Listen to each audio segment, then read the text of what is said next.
Hello everyone. आज हम कविता सूर्यकांत त्रिपाठी निराला जी की भारत वंदना को समझेंगे। सूर्यकांत त्रिपाठी निराला जी हिंदी साहित्य के महान छायावादी कवि हैं। वे स्वतंत्रता, राष्ट्रीय चेतना और मानवीय मूल्यों के प्रबल समर्थक थे। उनकी रचनाओं में देश प्रेम, आत्मसम्मान और जागरण की भावना स्पष्ट दिखाई देती है। कविता का शीर्षक है भारत वंदना। भारत वंदना एक राष्ट्र प्रेम से ओतप्रोत कविता है, जिसमें कवि ने भारत माता की महानता, गौरवशाली इतिहास और उज्जवल भविष्य का चित्रण किया है। कविता का भावार्थ व्याख्या। इस कविता में कवि भारत को माँ के रूप में संबोधित करते हैं और उसकी वंदना करते हैं। कवि कहते हैं कि भारत भूमि में अनेक महापुरुषों, वीरों और संतों को जन्म दिया है। यह भूमि त्याग, बलिदान और तपस्या की भूमि रही है।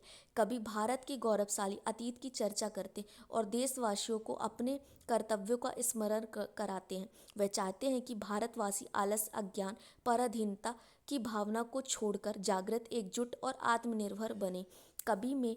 कवि का विश्वास है कि भारत फिर से विश्व में अपना सम्मान और गौरव प्राप्त करेगा।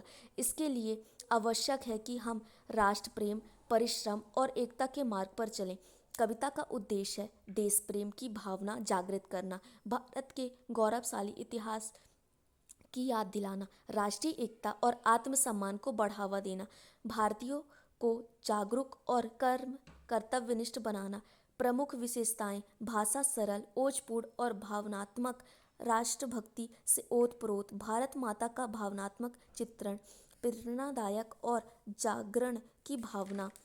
सार लेखन। इसकी विशेषताएं: स्वतःपूर्णता, स्पष्ट एवं सरल अभिव्यक्ति, प्रभावपूर्ण संक्षिप्तता, अलंकार, समाज रहित सरल भाषा, प्रभावपूर्ण क्रमबद्धता, परिवर्तन रहित भाव, भवपलवन प्रक्रिया। मूल व्याख्या, सूक्ति, लोकोक्ति आदि